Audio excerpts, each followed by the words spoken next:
If you've been keeping up with the NASCAR season closely over these past few weeks, you've probably sensed it too. There's an unusual energy floating around the garage right now, like something is quietly shifting, something that a lot of people within the sport didn't anticipate happening this quickly. And the craziest thing about it is that it's not tied to just one moment. It's not about one single race. It's not about one particular result. There are actually two separate stories unfolding right now inside the Cup Series. And when you piece them together, they paint a much larger picture about what could be coming for the remainder of this season. One of them took place during a race where everything appeared completely finished. There was smoke, spins, and total chaos. The kind of moment where you automatically assume a driver's afternoon is done, but somehow it wasn't. And the other story has insiders, drivers, and people around the garage beginning to recognize that a certain driver might be picking up things in NASCAR much quicker than anybody anticipated. And if that trajectory continues, it could genuinely reshape how people view the championship landscape this year. We're going to dive into both of these stories because together they reveal a lot about what's truly going on in the Cup Series right now.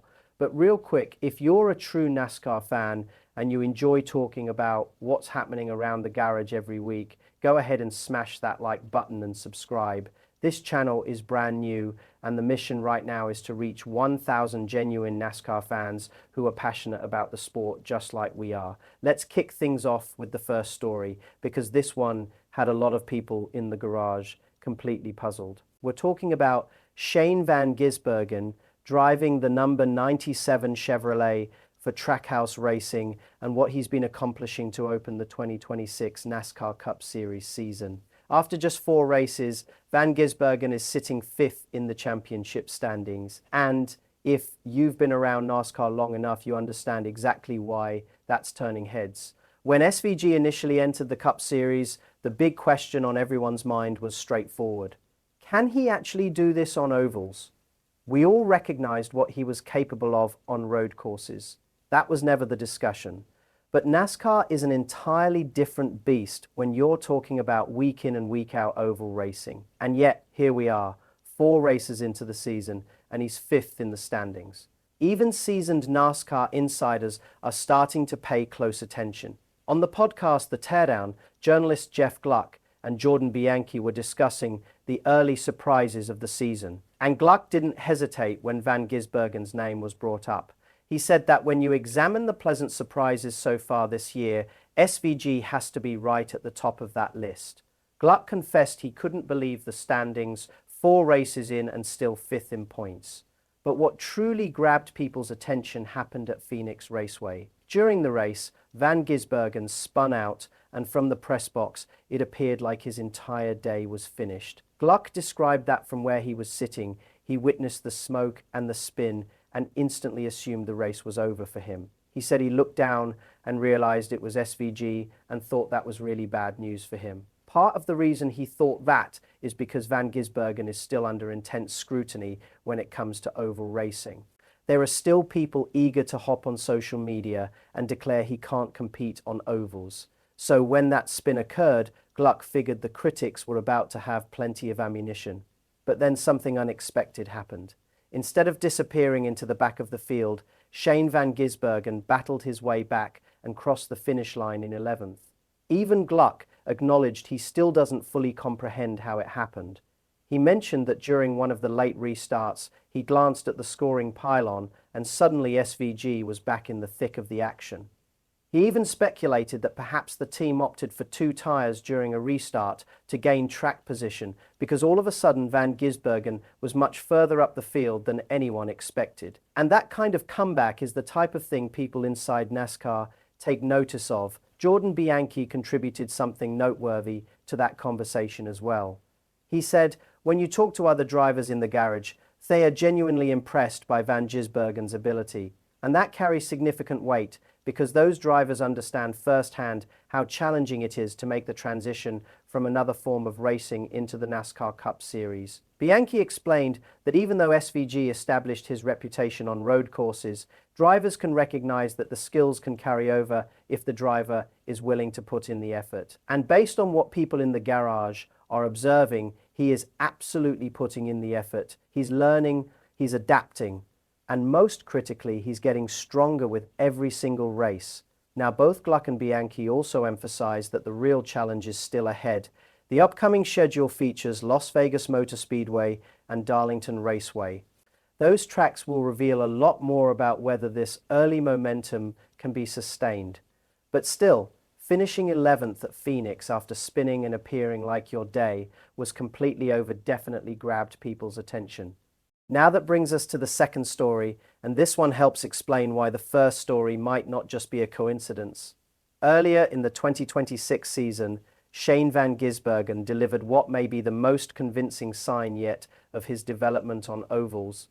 At Atlanta Motor Speedway, behind the wheel of the same number 97 Trackhouse Racing Chevrolet, SVG earned a 6th place finish. That result became the best oval finish of his entire NASCAR Cup Series career. What makes that result even more remarkable is that the race itself wasn't flawless. Van Gisbergen actually spun twice during the event. 2 spins, and he still managed to finish 6th. That demonstrates just how much his racecraft on ovals has progressed. He's beginning to grasp things that are essential in NASCAR oval racing, such as car balance, tire management during expended runs, and how to compete inside the pack. If you follow NASCAR closely, you understand that racing in a pack on ovals is drastically different from what drivers encounter in many other series. There are countless small details, including air movement, drafting, timing runs, and protecting your position while still making forward progress. Van Gisbergen himself has acknowledged that oval racing demands many intricate details that he's still absorbing, but he's also described his approach. He treats every race as an opportunity to build a notebook. That means gathering information, learning what works, learning what doesn't work, and gradually becoming more comfortable in these situations. We already witnessed signs of that progression toward the end of last season. In late 2025, he earned a 10th place finish at Kansas Speedway, which was already a significant step forward at that point. Now, in 2026, the 6th place finish at Atlanta confirms that the progress is ongoing. His primary objective this season is consistency. He wants to begin stringing together regular top 10 finishes on ovals.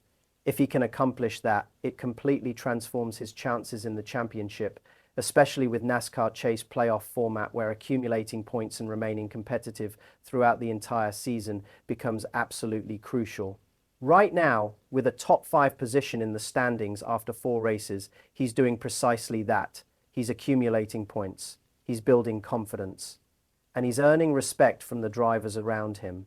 Van Gisbergen has admitted that he's still mastering the nuances of drafting, but his confidence and speed on ovals have clearly taken a step forward. And when you think about it, that's a pretty intimidating thought for the rest of the field. Everyone already knows how lethal he is on road courses, so if he keeps improving on ovals the way he has through the early portion of 2026, he could emerge as a serious threat across the entire schedule.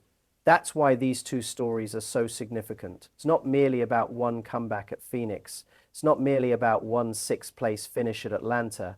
It's about a driver who many people assumed would struggle on ovals, quietly demonstrating that he's figuring it out faster than anyone expected.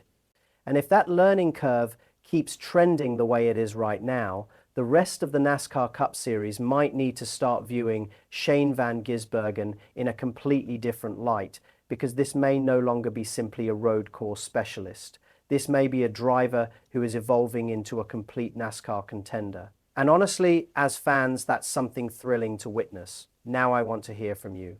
Do you believe Shane van Gisbergen can become a consistent contender on ovals this season, or do you think the more demanding tracks coming up like Las Vegas and Darlington will be the true test? Leave your thoughts in the comments, because I always love hearing what other NASCAR fans think about these situations. And if you enjoyed this breakdown, don't forget to like the video. Also subscribe to the channel. This is a brand new channel called Daily NASCAR, and the mission right now is to reach our first 1,000 subscribers who love NASCAR just as much as we do.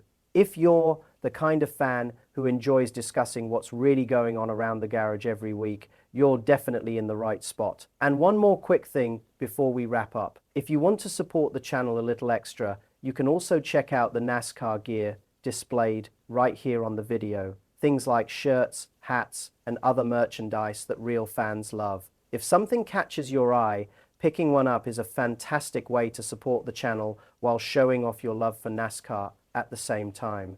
Thanks for watching, and I'll catch you in the next video.